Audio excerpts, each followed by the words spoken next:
자, 안녕하십니까. 식품화학을 담당한 강사 김석원입니다.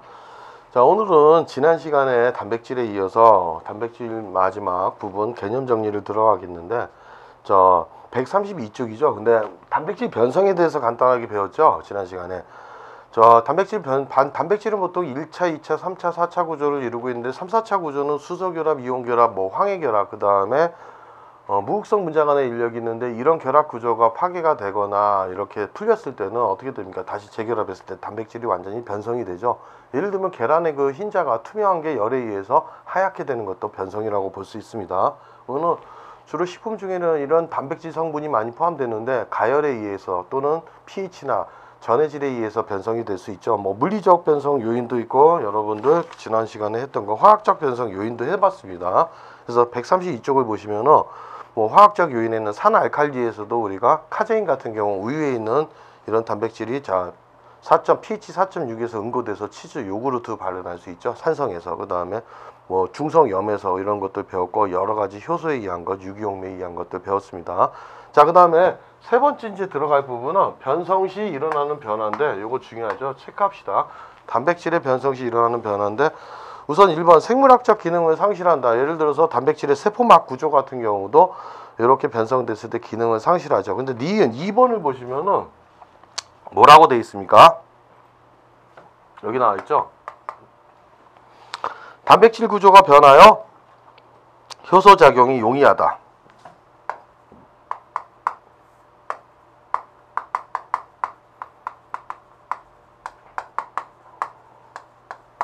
자, 보통 이렇게 나와 있는데, 단백질 구조가 변했으니까 효소작용이 용이한 거는 반응기의 노출로 반응성이 증가하죠. 그러니까 우선 효소가 촉매작용을 하는데, 이런 단백질과 결합을 해야 되는데, 그런 결합 부위가 높아지기 때문에 우리가 효소에 의한 촉매작용이 좀 더 활성화되는 것이죠. 그러니까 효소작용은 용이하지만 이 효소도 만약에 변화하게 되면, 효소도 단백질로 이루어지기 때문에 변하면 안 되죠, 여러분. 예전에 이제 동국대 문제 중에서도 보면 동국대학교에서 수시 문제, 면접 문제로 이런 게 나왔죠.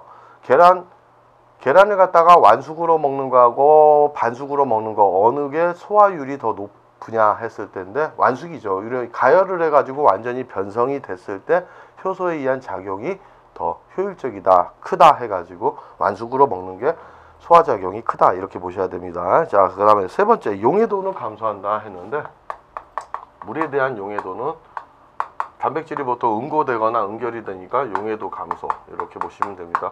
보통 이런 용해도라는 건 물에 대한 얘기죠. 그 다음 반응성이 증가하고 결정성이 상실되고 점도가 증가한다. 반응성 증가, 결정성 상실, 그 다음에 우리가 아까도 본 것처럼 점도도 증가한다. 이렇게 보시면 되겠습니다. 점도도 증가한다. 그 다음에 가열에 의한 변성 봅시다, 여러분.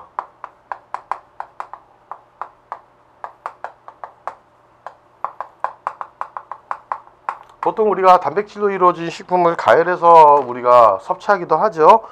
자, 조직 파괴와 함께 단백질이 변성되므로 단백질 식품은 연해지고 수분 방출이 된다고 나와 있죠. 그래서 단백질이 변성되므로 단백질 식품은 연해지고 수분 방출이 된다. 거기에 밑줄을 쳐 주시고, 그 다음에 치시고, 변성의 특징을 보시면은 아토미오신이나 미오겐이죠. 아토미오신, 미오겐은 열에 의해 응고가 됩니다. 보통 응고가 되고, 콜라겐 같은 경우는 수축 액화되어 수용성인 젤라틴으로 된다. 수용성, 물에 녹는 젤라틴으로 된다. 이렇게 있는데, 이렇게 보시면 되고, 전체적으로 제목을 봅시다, 여러분. 그 다음에 냉동 건조에 의해서도 변성이 될 수 있죠. 냉동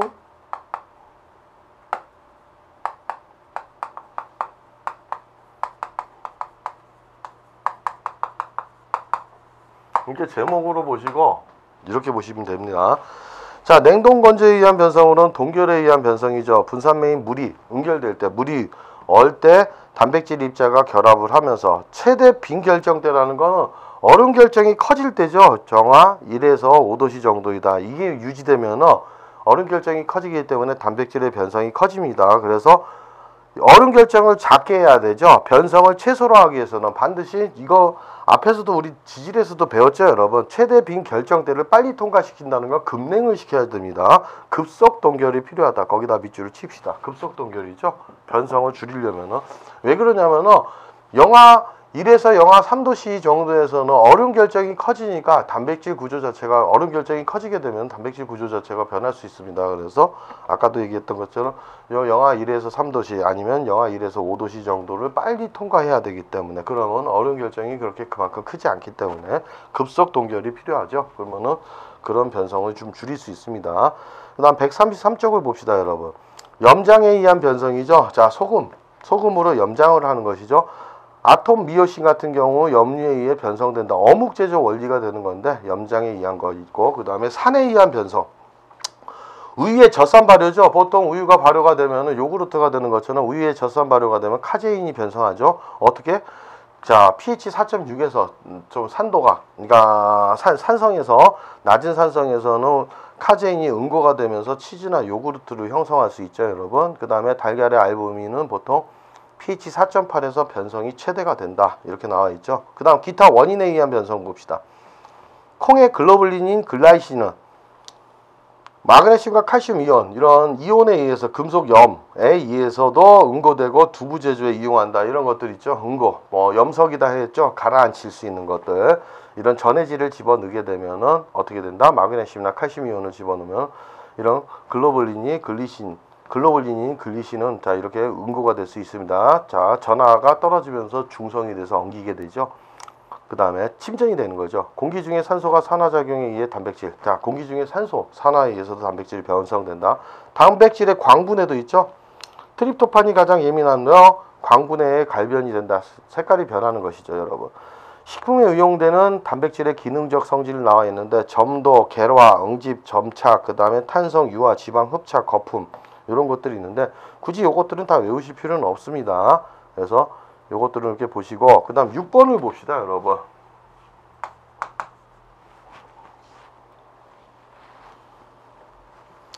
자, 6번을 보시면은 식품의 단백질이라고 돼 있죠. 자,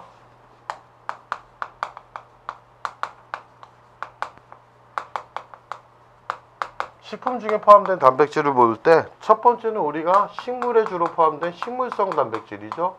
그 다음에 동물성 단백질 이렇게 보시면 되겠죠. 자, 보통 우리 필수 아미노산은 주로 동물성 단백질에 많이 포함되어 있습니다. 자, 식물성 단백질 하면 첫 번째 이제 우리가 곡류 단백질 있죠. 곡류 단백질. 자, 곡류에 포함된 단백질인데 이런 것들을 한번 살펴봅시다. 오리지닌 쌀의 단백질 함량은 약 6에서 10% 정도이고, 자, 단백질 함량이 얼마다? 6에서 10%다. 이렇게 알아둡시다. 쌀이죠. 이 정도 우리 외우셔야 됩니다. 6에서 얼마죠? 10% 정도. 그 다음에 현미 같은 경우는 단백질 함량이 얼마라고 했습니까? 7에서 11%다. 거의 비슷하니까 그지? 이걸 구별해서 안 외우셔도 됩니다. 그런데 제한 아미노산이라는 건 필수 아미노산이 부족한 거죠. 자, 여기에서 제한 아미노산 하면은 이 아미노산 부족에 의해서 나타날 수 있는 것인데 제한 아미노산. 그러니까 이 쌀, 현미, 곡류에는 어떤 것들이 부족하냐면은 봐요. 리신과 트립토판이 부족한 거죠. 리신하고 필수 아미노산이 트립토판이 부족하다. 트립토판, 이게 제한 아미노산. 이 정도는 우리가 알아두셔야 되겠습니다, 여러분. 그 다음에 두류 단백질로 보시면은 여러분 콩이죠. 두류 단백질, 콩류인데 요것은 어떻습니까? 쌀이나 현미보다는 단백질 함량이 좀 더 높지요, 여러분. 그래서 뭐라고 되어 있습니까? 단백질 함량이 20% 이상으로 되어 있죠. 자, 요것들 외워둡시다. 함량이 20% 이상이다 해가지고 자, 20% 이상.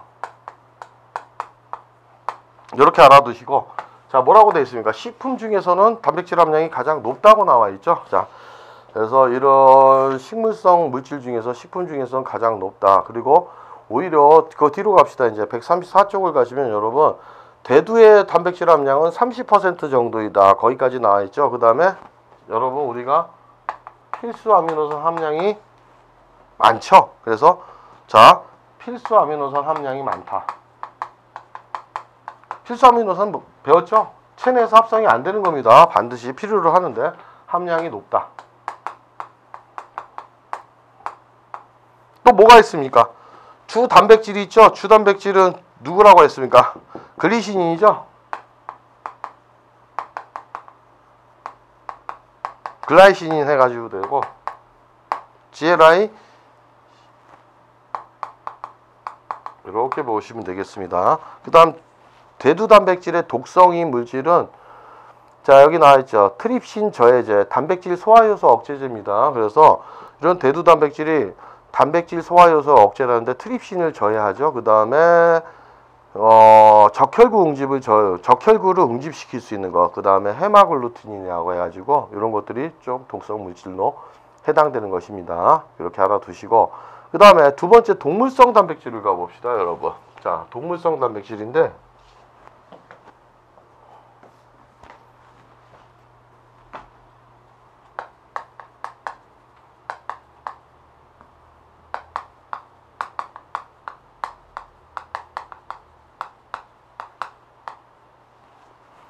자, 우유의 단백질, 얼마 안 되죠. 3% 정도이면 주 단백질은, 우유에는 카제인이라는 게 있죠. 그래서 우유의 단백질 함량은 3% 정도밖에 안 되지만, 요때 이제 주 단백질은 카제인이 있고, 그 다음에 락토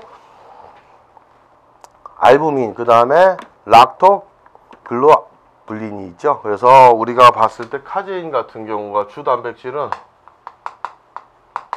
주로 있는 것이죠. 카제인, 그 다음에 락토알부민,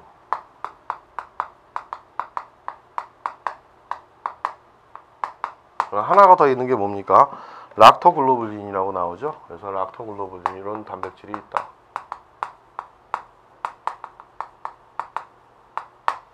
자, 요런 성분. 그 다음에 달걀의 주 단백질은 뭐라고 나왔습니까?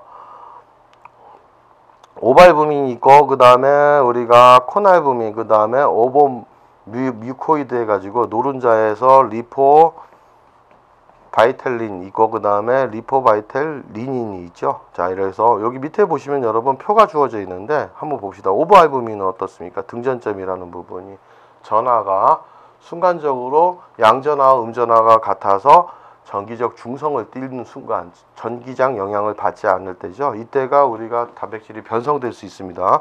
등전점은 변성의 원인이 된, pH가 4.6일 때 쉽게 변성된다 나와있죠. 그 다음에 코날부민 6.0일 때 철과 결합하고, 오보뮤코이드 같은 경우는 pH 4.1 때 4.3일 때 트립신 저해 주로 하죠. 그 다음에 오보뮤신 같은 경우는 4.5에서 5.0에서 점성, 그 다음 리소자임은 등전점 10.7에서 응균작용, 항미생물작용, 뭐 이렇게 나와 있습니다, 여러분. 근데 주로 이제 주요 난백 단백질 해가지고 여기 특징 나와 있는 것을 조금 봅시다, 여러분. 오버알부민 같은 경우는 어떻게 됐습니까? 함량은 54%인데 이 달걀에 포함된 것들을 봅니다, 여러분. 달걀은 그만큼 굉장히 많죠. 난백의 주요 단백질이고, 그러니까 흰자죠. 흰자 쪽에 인단백질이면 열에 의해 쉽게 응고된다, 그죠? 열을 가하면. 그다음 코날부민 같은 경우는 당단백질이면 열에 의해 불안정하죠. 철구리, 아연, 알루미늄 등의 금속 이온과 결합했을 때 열 안정성 증가한다는 거 나와 있고, 오버뮤코이드 같은 경우 퍼센테이지를 외울 필요는 없습니다. 당단백질도 열에 의한 응고성은 없다. 트립신 저해제로 작용한다. 오버글로불린 같은 경우는 기포성이 커가지고 우수한 포립제, 보통 이제 달걀에 거품을 많이 내죠. 그래서 이런 부분이 있고, 라이소자임 같은 경우는 리소자임이라고 되는데 세균에 의한 세균을 죽이는 작용이 있죠. 그래서 특정 세균에 대해서 용균 작용, 그러니까 세균을 죽일 수 있는 거, 녹일 수 있는 작용이 있습니다. 그다음 오보뮤신 같은 경우는 콜로이드 상으로 분산되어 있어서 점성이 좀 있습니다. 그러니까 우리 달걀에는 그만큼 많은 종류의 단백질이 있다고 봐야죠. 리소자임과 상호작용으로 농은 난백 유지하고 난백의 수양화. 주로 이제 흰자가 거의 단백질 성분입니다. 노른자는 요크해가지고 난황으로 하는데 뭐 지방이나 여러 가지가 함량이 돼 있죠. 고농축 영양 덩어리라고 볼 수 있죠. 아비딘 같은 경우 바이오틴과 결합해서 흡수를 방해하고, 플러보 단백질 같은 경우 이렇게 나와 있습니다. 오버뮤신과 유사한 당 단백질이고, 리보플라빈과 특이적 결합 시 자외선에 안정하다는 부분, 이렇게 돼 있는데 실질적으로 이런 상세한 게 금방 외워지지 않습니다. 이렇게 보통 여기서 주로 나오는 거, 이런 자세한 것까지 안 나오는 경우가 있으니까는 이런 부분을 굳이 중요시 여기지는 마시고, 보셨을 때 한번 이렇게 뭐 나중에 이렇게 가져다 표에 있는 것들은 이렇게 꼭 한 번씩 체크를 해 두시고 넘어가는데, 여기가 그렇게 자주 출제되는 건 아니고, 이 달걀에 포함된 단백질 같은 경우 요 종류는 좀 아셔야 되죠. 오브알부민, 코날부민 이런 것들이 있다는 것. 그 다음에 135쪽 가봅시다.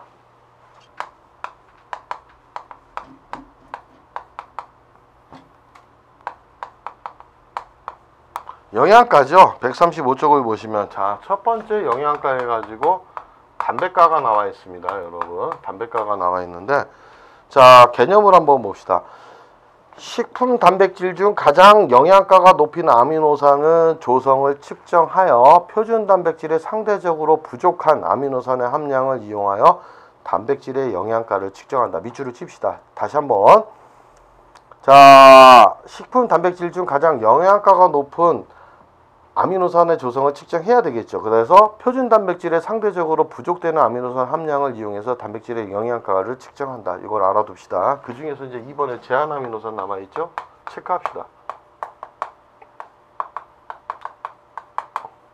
제한 아미노산이 뭡니까? 자, 표준 단백질에 비해서 상대적으로 가장 부족한 아미노산이죠. 표준 단백질에 비해서 부족한 거.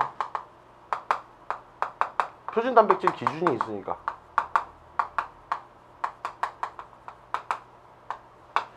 자, 부족한 아미노산.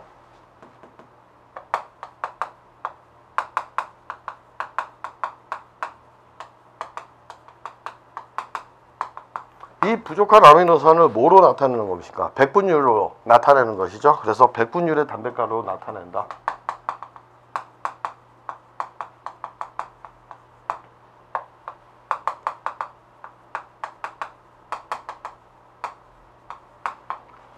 제한 아미노산이 요 정도라는 거, 부족한 아미노산. 여기만 알아두시면 되겠죠. 자, 그럼 봅시다. 3번. 달걀의 담백가를 100으로 하면은, 달걀의 담백가를 100% 표준 단백으로 하면은, 소고기는 그만큼 제한 아미노산, 그 중에 가장 많이 함유하고 있는 높은 조성을 하는 제한 아미노산이 그만큼, 자, 달걀에 비해서 적다는 것이죠. 83, 우유는 78, 대두는 73. 안 외우셔도 됩니다. 쌀은 72, 어육은 75, 옥수수는 66. 소맥고 곡류로 갈수록 이런 담백가는 낮아지죠. 표준 단백질에 비해서. 그렇게 알아두시면 되겠습니다, 여러분. 자, 그래서 담백가에 대해서 했을 때 특히 제한 아미노산 요것이 중요하다는 거고, 그다음에 세 번째도 달걀을 100으로 했을 때 요 정도 우리가 좀 봅시다. 아, 이거 외우셔야 되겠죠. 달걀을 100으로 했을 때 달걀을 표준 단백가 100으로 했다면은 보통 우리가 굳이 자, 쇠고기, 우유, 대두분 이런 거에서 곡류로 갈수록 낮아진다. 이렇게 알아두시면 되겠습니다. 자, 두 번째 가봅시다, 여러분. 생물가라고 얘기했죠. 생물가. 생물가는 자, 개념 봅시다. 체내에 흡수된 질소량과 체내에 저장된 질소의 비율이다 했는데, 생물가는 뭐라고 했죠? 자, BV를 쓰고 약자를 이렇게 쓰는데, 자, 체내에 흡수된 질소량. 질소 원소류죠. 단백질의 가장 필수 원소가 질소이기 때문에 체내에 흡수된 질소량분에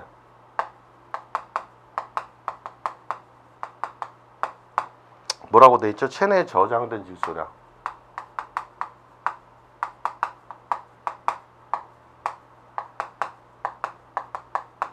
곱하기 100이다. 100분위로 나타내죠. 100분율로. 자, 이렇게 식은 알아두십시다. 생물가에 대한 거. 그 다음에 2번을 봅시다. 섭취된 단백질의 아미노산 조성과 인체가 필요로 하는 아미노산 조성이 비슷할수록 단백질의 이용도가 높아지는 것으로 생물가도 높다. 자, 여기 반드시 체크합시다. 밑줄을 칩시다. 뭐라고 돼 있죠? 섭취된 단백질의 아미노산 조성과 인체가 필요로 하는 아미노산 조성이 비슷할 때. 그러니까는 말 그대로 체내에 흡수된 질소량하고 체내에 저장된 질소량이 거의 비슷할 때죠. 그죠? 그러면 1이 되죠. 그러면은 자, 단백질의 이용도가 높아지는 것으로 생물가도 높다 해가지고 알아둡시다. 그래서 자, 다시 한 번만 보시면 아미노산 조성과 인체가 필요한 아미노산 조성이 비슷할 때 그만큼 필요한 만큼 인체에 들어갔을 때 저장이 되어 있을 때죠. 흡수를 요구하는 질소량분에 저장된 거 그것이 같을 때 자, 그러니까 실질적으로 저장되는 거 체내에서 흡수해야 되죠. 그죠? 이건 요구하는 거고 흡수하는 거 이렇게 보시면 되겠습니다. 그래서 아미노산 조성과 인체가 필요로 하는 아미노산 조성이 자 비슷할 때 할수록 생물가는 높다는 거 반드시 알아둡시다, 여러분. 자, 그 다음에 8번째 단백질의 보완과 고단백 식품이죠. 자, 제한 아미노산이 있을 때 이제 이거 보완을 해야 되겠죠. 단백질의 보완과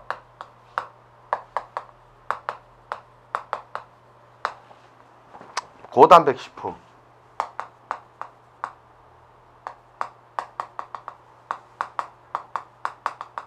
보통 이런 고단백 식품은 우리는 또 말 그대로 몸을 보충해 준다 해가지고 그런 음식이라고도 하죠. 단백질 보완의 방법을 봅시다, 여러분. 자, 1번에 나와 있는데 체크합시다. 중요하니까.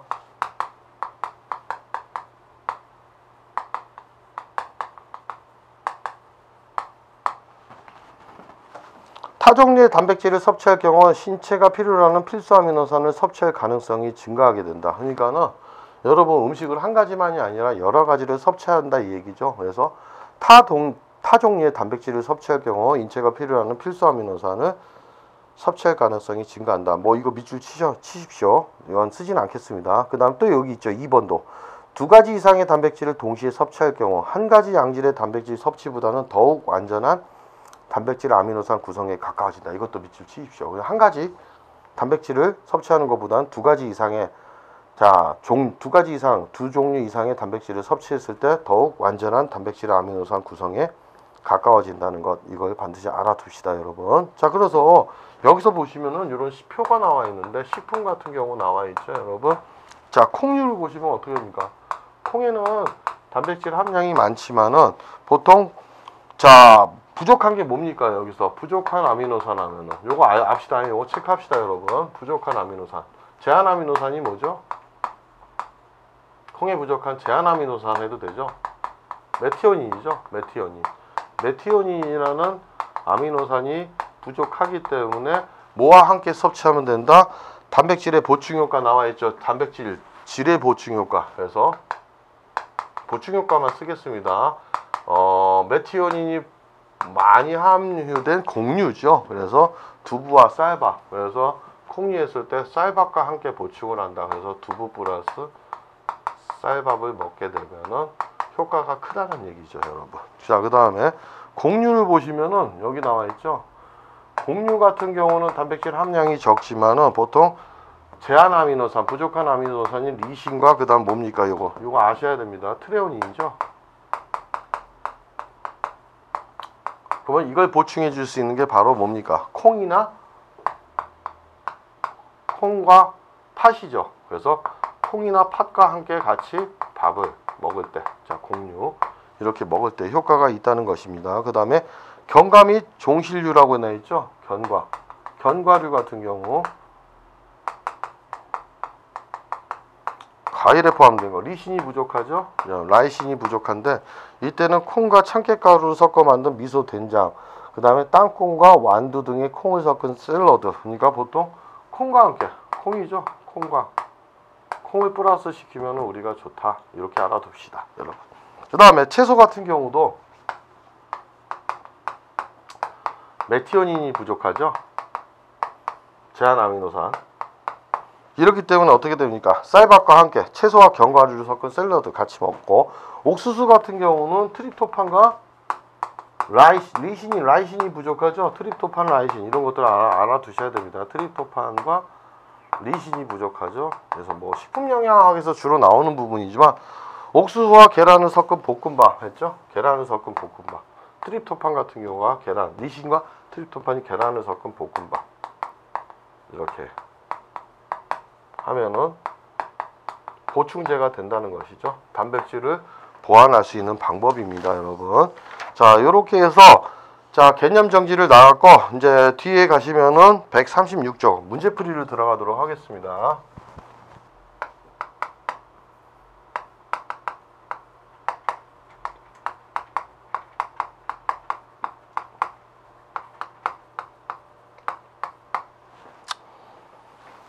자, 첫 번째 1번 봅시다, 여러분. 136쪽에 아미노산의 성질에 관한 설명 중 옳은 것은 했죠. 자, 아미노산의 특징입니다, 여러분.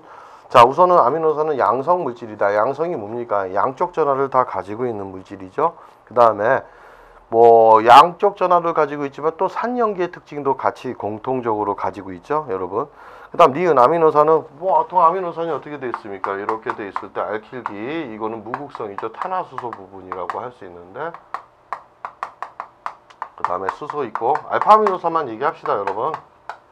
카르복시기, 아미노기 했을 때 이런 것들이 이게 산의 성질을 띠고 염기의 성질을 띠고, 또 하나는 이쪽이 전하를 띌 수 있죠. 이 부분이 음전화 부위, 이 부분이 수소 이온이 결합해서 양전화 부위를 띌 수 있습니다. 그래서 자, 아미노 중요하죠. 여러분 1번 중요합니다. 아미노산은 각각 특유의 맛을 가진다. 그죠? 단백질 자체보다는 아미노산으로 가야 됩니다.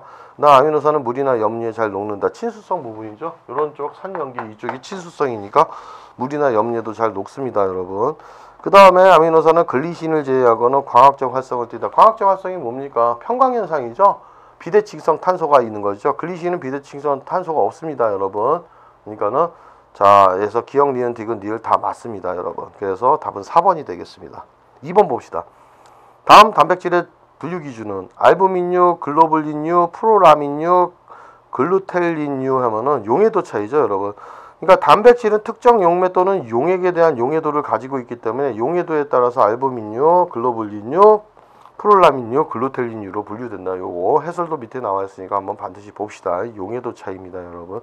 출처 조성 동물성이 아니죠. 그래서 용해도 차이다. 그래서 2번의 답은 2번이 되겠습니다. 그 다음에 3번도 가장 기본적이죠. 단백질의 구성 원소 중에서 평균 16%를 함유하고 있다 했는데 좀 어느 정도 필수. 이건 질소입니다. 답은. 그래서 2번이 되겠습니다, 여러분. 그 다음에 137쪽을 가보시면 여러분 4번에 나와 있죠. 이렇게 문제. 질소계수라는 부분. 어떤 단백질의 함량이 15%이면 단백질의 질소계수는 했는데 전체적으로 그만큼 단백질 함량이 적은 거죠. 100을 기준으로 했을 때 15%이니까 자, 얼마가 더 필요하냐 이거죠. 100을 기준으로 했을 때. 그래서 15% 이렇게 계산하면 됩니다. 15분의 100 하니까 보통 6.66 정도다. 이렇게 알아두시면 되겠습니다. 질소계수 이렇게 가고, 그 다음에 5번 문제를 봅시다. 식품의 질소가 4%일 때 단백질 함량은, 이건 거꾸로 가는 것이죠. 자, 여기서 한 번만 보시자면은, 자, 5번 문제 같은 경우도 단백질 함량을 구하는 게 있는 거에서는 단백질 함량이 100일 때 15% 이제 비율 나와 있죠. 함량이 15%이면 100일 때보다도 적은 것이니까 그만큼 높여야 되겠죠. 질소가 4%일 때 뭐 질소계수로 가니까 단백질 함량은 어떻게 계산합니까? 자, 봅시다. 질소계수 곱하기 단백질의 질소계수. 질소의 함량이죠, 여기가.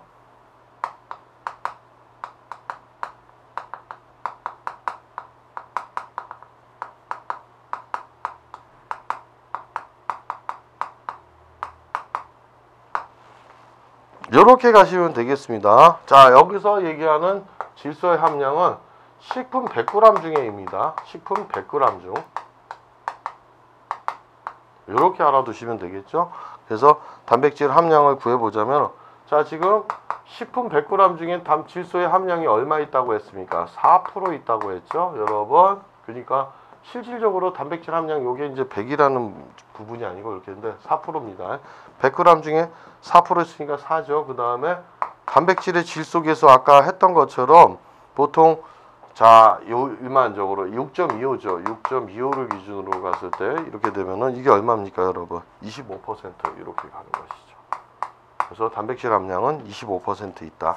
이렇게 봅시다, 여러분. 자, 이 부분을 이렇게 살펴보시면 되는 거고, 그 다음에 이제 6번 문제를 봅시다. 6번 문제를. 6번 문제를 보시면은 여러분 여기 저기 이 문제 같은 경우 5번이나 6번 문제는 보통 116쪽에 있죠, 여러분. 그래서 그거 116쪽에 있는 이에 일반적인 특징 나와 있죠. 단백질의 함량, 단백질의 양은 자, 식품 100g 중에 질소량 곱하기 질소 계수다. 그리고 질소 계수가 뭐라고 되어 있습니까? 여기 나와 있죠, 네모박스에. 질소의 함량은 단백질 종류에 따라 다르지만 일반적으로 보통 16%로 질소 계수는 16분의 100하니까 6.25 정도 됩니다. 그렇게 알아두시면 되겠습니다. 6.25. 그래서 보통 질소계수. 그래서 6.25는 좀 외워두셔야 되죠. 그랬을 때 아실 거고. 다시 이제 137쪽 가봅시다. 6번 문제를 가봅시다.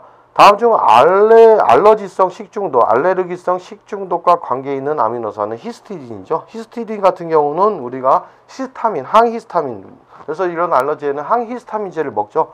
히스티딘은 오히려 히스타민으로 전환돼서 알러지성 식중독을 일으킬 수 있습니다. 그래서 히스타민의 전구체 히스티딘이다 해가지고 6번의 답은 2번이 되겠습니다. 그 다음에 뭐 시스테인이나 트레오닌, 그 다음에 트립토판이 아니죠. 필수 아미노산이고. 7번 봅시다. 다음 중 제한 아미노산에 대한 설명. 자, 중요하죠. 제한 아미노산 뭐라고 했습니까? 식품 내 아미노산 함량이 적어서 전체 효율을 결정하는 필수 아미노산이죠. 그래서 답은 3번이 되겠습니다. 제한 아미노산이라는 거는 식품 내 아미노산 함량이 적어서 전체 효율을 결정하는 필수 아미노산, 이렇게 해주니까 답은 3번이 되겠죠. 8번 봅시다. 다음 중 아미노산의 일반적인 성질로 옳지 않은 것은 했는데, 자, 1번 맞죠? 천연 아미노산은 보통 L형이 많습니다. 주로.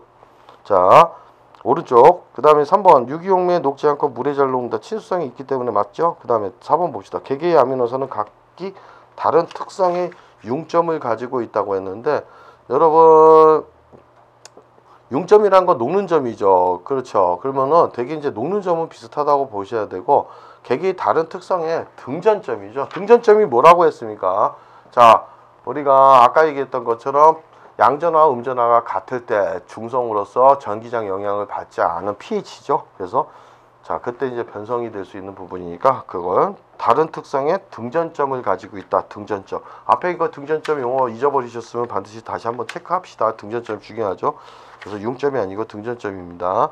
그 다음에 우리가 또 보시자면은, 자, 138쪽에 9번 문제를 봅시다. 다음 중 아미노산에 포함되는 기본기가 바르게 짝지어진 것은 나와 있죠, 여러분. 기본기가 바르게 짝지어진 것은 했는데, 자, 여러분, 작용기라고 보셔도 됩니다. 기본기. 그때 그 뭐 아미노산에 있는 거 아까 여기 나와 있죠, 여러분. 탄소를 중심으로 골격으로 해가지고, 자, 탄화수소 부분, 알킬기, 수소, 그 다음에 카르복식이, 아미노기가 존재해야 됩니다. 자, 답은 2번이 되겠죠. 양쪽 전하를 가지고 양쪽성 성질을 가지고 있는 거. 그래서 작용기로서는 아미노기와 카르복식이 갖는다는 거. 됐죠? 자, 그 다음에 알파베타 구조는 탄소수를 기준으로 하는 거죠. 그래서 보통 이런 COH 부분에, 자, 여기 아미노기가 붙으면 여기 알파고, 그 다음에 붙으면은 베타라는 것들. 그쵸? 그거고. 그다음 10번 문제를 봅시다. 다음 중 여기 9번 문제도 체크합시다, 여러분. 단백질의 가수분해 시의 특징으로 옳은 것은 했는데, 보통 단백질이 가수분해 되면은 반드시 우리 단백질의 필수 요소인 여기죠. 여기 아미노기. 아미노기가 분리되어 유리아미노기가 증가하게 되죠. 보통 유리아미노기. 그래서 분리된 아미노기. 그래서 답은 1번이 되겠습니다. 유리아미노기가 증가한다. 유리카르복시기가 감소하는 거 아니죠. 그 다음에 아미노산 말단입니다. 그래서 오히려 증가하는 거고, 카르복시기도 펩타이드 결합이 형성된다. 아니죠, 여러분. 가수분, 그러니까 이렇게 하는데, 단백질의 가수분해라는 건 보통 단백질이 펩타이드 결합으로 아미노산의 펩타이드 결합으로 가고 있죠. 그렇죠? 그러니까 오히려 펩타이드 결합이 떨어지는 것이죠, 여러분. 그 다음에 pH가 내려간다. 이런 것들은 틀렸습니다. 답은 1번이 되겠습니다, 여러분. 11번을 봅시다. 다음 중 아미노산 구조에 대한 설명으로 옳지 않은 것은 했는데, 봅시다. 자, 1번 카르복시기가 결합되어 있는 탄소 위치에 따라서, 그죠? 카르복시기가 결합되어 있는 탄소 위치에 따라서 알파냐 베타냐 이렇게 돼 있죠. 그래서 감마를 붙여 나간다. 이렇게 나와 있습니다. 그 다음에 카르복시기가 어디 쪽에 있느냐, 아미노기하고. 그러니까 보통 아미노기하고 카르복시기가 같은 곳에 있으면 이게 알파 아미노산이죠. 다음 칸에 있을 때는 베타 이렇게 갈 수 있습니다. 그 다음 2번 한 개의 아미노기와 한 개 이상의 아미노기가 카르복시기를 가지고 있다. 맞죠, 여러분? 그 다음에 D형과 L형이 있다. 보통. 근데 L형이 주로 많이 존재한다. L형에. D형과 L형의 광학 이성질체가 존재한다. 이것도 맞습니다, 여러분. 3번 봅시다. 자연계에 존재하는 대부분의 아미노산은 베타아미노산이 아니죠. 알파아미노산입니다. 알파아미노산. 그래서 11번에 답은 3번입니다. 11번도 체크하시고 139쪽 봅시다. 12번 문제를 보시면 단백질 변성에 영향을 주는 물리적 요인을 열거한 것으로 옳은 것은, 자, 단백질 변성에 영향 주는 거 동결 고압 다 맞죠. 건조도 맞습니다. 가열도 맞습니다, 여러분. 답은 4번이 되겠습니다. 그 다음 봅시다. 13번 문제. 단백질을 구성하는 아미노산의 일반적인 성질이 아닌 것은 했는데, 자, 알파 카르복실산 맞죠? 그 다음에 알파 탄소 원자는 비대칭, 주로 비대칭 탄소죠. 글리신 제외하고 과학적으로 활성을 가진다도 맞습니다, 여러분.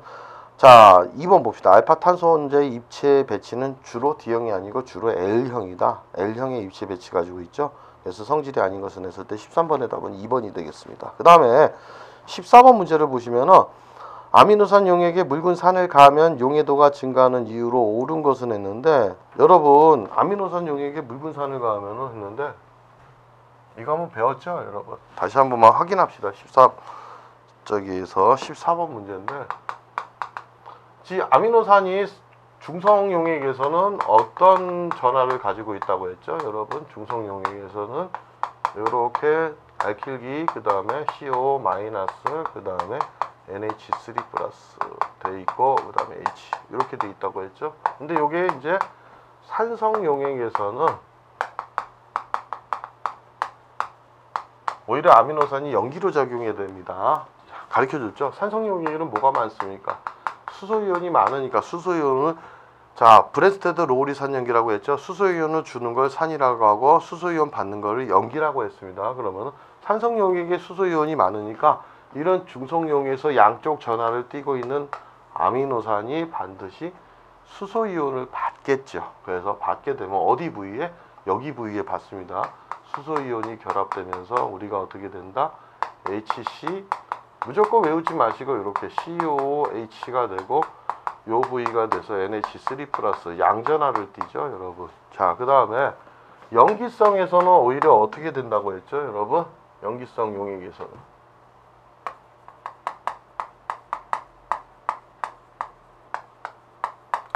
수산화이온이 많으니까, 자 양이온이 떨어져 나가서 수산화이온과 결합해서 중성이 물이 될 수 있죠. 그러면은 여기 있는 수소이온이 떨어져 나갈 수 있죠 중성에서. 그래서 요거 자체는 그대로 있고,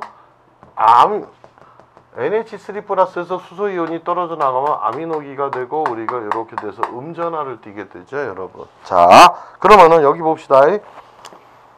자 14번 문제를 봅시다. 묽은, 자 아미노산 용액에, 지금 중성인 아미노산 용액에 산성 용액을 가하면 어떻게 되겠습니까? 이쪽이 되겠죠 이쪽이. 자 그래서 산을 가하면 단백질 분자의 알자 전하가 양이 되게 된다. 양전하를 띠죠. 그럼 염기성 용액을 가하게 되면 뭐가 됩니까? 음전하가 된다. 그렇게 알아두시면 되겠습니다. 그래서 답은 1번이 되겠습니다. 2번은 뭡니까 여러분? 단백질 분자의 알자 전하가 음이 되는 건 염기성 용액에서입니다. 염기성 수용액에서 그렇게 된다는 거 알아두십시오. 그 다음에 단백질 분자들의 알자 전하가 0이 된다. 이건 등전점이죠. 등전점에서 보시고. 근데 4번 단백질 분자가 반토막 통과하기 때문에 아닙니다. 이거는 전혀. 단백질 분자가 입자가 크다 보니까 반토막은 통과 못하죠 여러분. 아미노산은 통과할 수 있습니다. 14번의 답은 1번입니다. 15번 갑시다. 다음 중 아미노산의 성질에 대한 설명으로 옳지 않은 것은 했는데, 자 15번 아미노산의 성질에 대한 설명으로 옳지 않은 것은 봅시다. 2번 산과 알칼리 모두로 작용한다. 아까 얘기했죠. 자 아미노산의 성질이라고 했으니까는 아까도 얘기했던 것처럼 알킬기 무극성 쪽 부분하고, 그 다음에 카르복시기, 그 다음에 NH2기, 그 다음에 H, 이게 산으로 작용하고 이게 염기로 모두 작용한다 했죠 여러분. 그 다음에 3번 아미노산을 수산화 바륨과 같이 가열하게 되면 카르복시기가 떨어져 나가서 아민이 형성된다. 아까 얘기했죠 여러분. 아까 그거 봤던 거하고 똑같습니다. 수산화 바륨 하면 염기성 용액이죠 여러분. 이게 지금 아까 괜히 지웠네요 이거를. 자 다시 한 번만 살펴보시자면은, 자 이 아미노산 구조에서 중성 용액에서는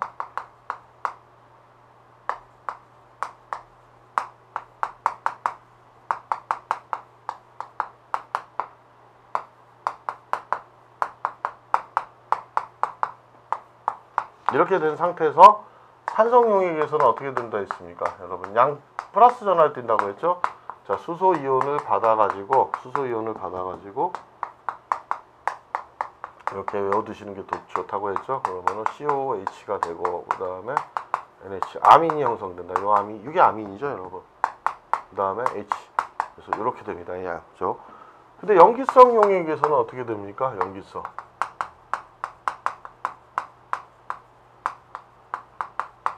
OH-가 있는데, 자 오히려 요건 그대로인데, 자 요게 아미노기가 되는 거죠. 떨어져 나가죠. 이게. 자 이렇게 되는 부분인데, 지금 이렇게 봅시다 여러분. 아미노산은 수산화 바륨과 같이, 수산화 바륨은 염기성 용액이죠. 자, 그럼 카르복시기가 떨어져 나가서 아민이 된다는 거는 이거는 이제 분리죠. 가열했을 때. 그렇죠?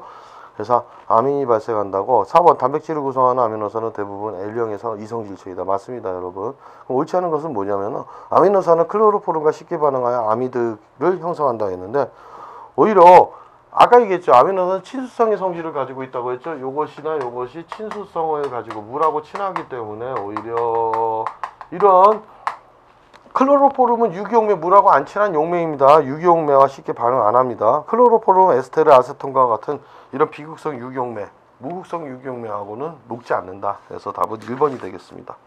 자, 16번 가봅시다, 여러분. 140쪽에 아미노산의 성질로 옳지 않은 것은 했습니다, 여러분.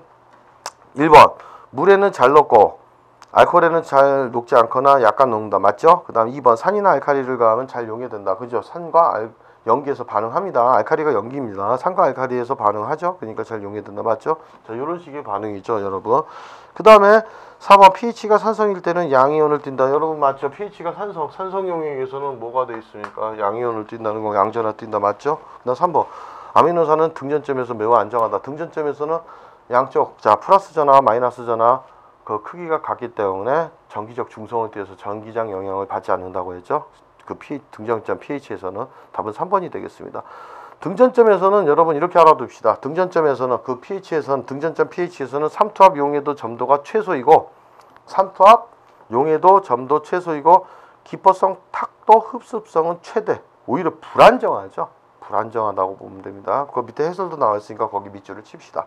등전점에서는 삼투압 용해도 점도 최소, 기포성이나 탁도 흡수성은 최대로 불안정하다. 17번 봅시다. 다음 중 단백질의 화학적 변성 요인이 아닌 것은 했는데 보통 금속 이온에 의한 변성, 알코올에 의한 변성, 중성 염에 의한 변성은 화학적 변화죠. 화학적 변성이지만 계면 변성이란 거는 물리적 변성이라고 봐야 됩니다. 그 면에서. 그러니까는 예를 들어 계면활성제를 넣어가지고 약간 유화시키는 거 부드럽게. 그렇죠? 자, 이거 화학적 변성 요인. 그러니까 이렇게 보면 됩니다. 화학적 변성 요인이 아닌 것은 했는데 계면 변성이나 계면 흡착 같은 경우는 물리적 변성 요인으로 봅시다. 계면 변성이다. 근데 계면활성제를 넣어주는 것은 오히려 화학적 변성이죠. 비누나 이런 계면활성제, 계면활성제 뭐라고 했습니까? 친수성과 친유성을 다 가진 부분이죠. 마찬가지로 우리가 단백질도 계면활성제 역할을 하고 있습니다. 그래서 그건 화학적 변성이지만 계면 변성은 아니다. 물리적 변성이다. 자, 18번 봅시다. 요것은 좀 어렵죠. 다음 중 녹색을 띠는 거예요. 여기까지 자세히 외울 필요는 없습니다. 그러면은 미오글로빈이 있는데 매트 그 다음에 니트로조 미오글로빈 옥시 미오글로빈 그 다음에 설프 미오글로빈이 있는데 설프 미오글로빈 같은 경우 미생물에 의해 변성돼서 녹색을 띠고 있다. 요것만. 그래서 나머지는 적색이다 이런 걸 띠지만 18번의 답은 그냥 간단하게 1번. 뭐 안 외우셔도 됩니다, 여러분. 19번 봅시다. 나오지는 않는 문제죠. 18번 같은 경우. 19번 문제를 보시면 이런 건 중요하죠, 여러분. 단백질을 알칼리 용액에 녹이고 황산구리를 소량 넣으면은 황산구리 알칼리 용액에 녹이고 황산구리를 소량 넣으면 청자색이 되는 정색 반응. 자, 뷰렛 반응이죠. 단백질 검출 반응에 이용합니다. 뷰렛이라는 건 단백질 검출 있느냐 없느냐. 그래서 답은 4번이 되겠습니다, 여러분. 그 다음에 20번도 중요하죠. 체크합시다. 다음 중 우유를 pH 4.6으로 했을 때 이게 등전점이죠. 자, pH 4.6이 되면은 우유의 등전점이 되는데 이때 응고되는 거는 이때 중성 전할때에서 서로 엉기죠. 카제인이죠. 카제인 단백질 주로 우유에 존재하는 거. 이렇게 응고됐을 때 치즈나 요구르트가 됩니다, 여러분. 20번의 답은 2번이 되겠습니다. 19번, 20번 체크하십시오. 그 다음에 141쪽 가봅시다, 여러분. 21번 다음 중 필수 아미노산에 속하지 않는 것은 했는데 자, 필수 아미노산 몇 가지 외우라고 했죠, 여러분. 자, 발린이나 트레온, 페닐알라닌 같은 경우는 필수 아미노산입니다. 그때 티로신 보통 타이로신이라고 하죠. 이것은 체내 필수 아미노산은 뭐니까 체내에서 합성이 안 되죠. 자, 근데 필수 아미노산이 아닌 것은 불필수 아미노산은 체내에서 합성이 가능합니다. 타이로신 같은 경우 체내에서 합성이 가능하니까 답은 2번이 되겠죠. 22번 봅시다. 다음 중 단백질의 정색 반응이 아닌 것은 했는데 자, 단백질의 정색 반응하면 디귿, 뷰렛 반응 맞습니다, 여러분. 그 다음에 호킨스 콜 반응도 맞죠. 자, 베네딕트 반응은 보통 탄수화물 정색 반응이죠. 포도당 이런 게 했을 때 베네딕트하고 그 다음에 펠링 반응 했을 때 당의 정색 반응입니다. 환원성이 있는 걸 가지고 가는 거죠. 자, 그래서 답은 22번의 답은 1번 기억 니은이 되겠습니다. 자, 이것도 뭐 화학적으로 나와야 되는 건데 중요하죠. 23번 봅시다. 다음 중 필수 아미노산이 아닌 것은 또 나왔죠, 여러분. 유신, 라이신, 메티오닌 필수 아미노산입니다. 알라닌이 아니죠. 자, 알라닌이 아닙니다. 그 다음에 24번 문제를 보시면 다음 중 염기성 아미노산이 아닌 것은 했죠, 여러분. 자, 라이신이다, 히스티딘이다, 아르기닌은 염기성 아미노산입니다, 여러분. 보통 히스테인이죠, 히스테인. 주로 이제 우리가 염기성, 산성은 주로 어떻게 구별한다고 했습니까? 아미노산 중에서. 그 앞에도 여러분들이 한번 보시자면 다시 한번 확인하기 위해서는 이걸 일일이 못 외우셨을 때는 주로 염기성 아미노산에는 R그룹 내 아미노기가 하나 더 있는 거죠. 요게 염기를 띠니까 이런 것들이 R그룹 내 요 아미노기가 요 R그룹에 요게 하나 더 있는 겁니다. 이게 R그룹인데 요 그룹 내에 아미노기가 하나 더 있는 것. 그 다음에 산성 아미노산은 R그룹 내 카르복시기가 하나 더 있다. 아니 예외도 있습니다, 여러분. 그렇지만은 이렇게 알아두시면 되는 거고. 그래서 요걸 외우시면 24번에 그래서 141쪽 24번은 시스테인입니다. 염기성 아미노산이 아니죠. 그 다음에 25번 문제를 가봅시다. 자, 25번 문제는 뭡니까, 여러분? 보통 시스테인 같은 경우는 뭡니까? 그냥 염기성 산성도 아니고 함황아미노산이라고도 하죠. 25번 다음 중 등전점에서 가장 강해지는 단백질의 성질은 증가하는 것이죠. 자, 등전점에서 삼투압 용해도 점도는 최소가 된다고 했죠. 뭐가 증가하죠? 기포성. 그 다음에 탁도 흡수성은 최대가 되죠. 그러니까 삼투압 점성 용해도는 최소가 되고 기포력이 증가합니다. 그래서 답은 2번이 되겠습니다. 시간상 여기서 제 14강을 마치고 다음 15강에서 나머지 문제풀이를 좀 들어가고 남는 부분은 무기질에 대한 개념 정리를 좀 해보도록 하겠습니다. 자, 여기서 마치겠습니다.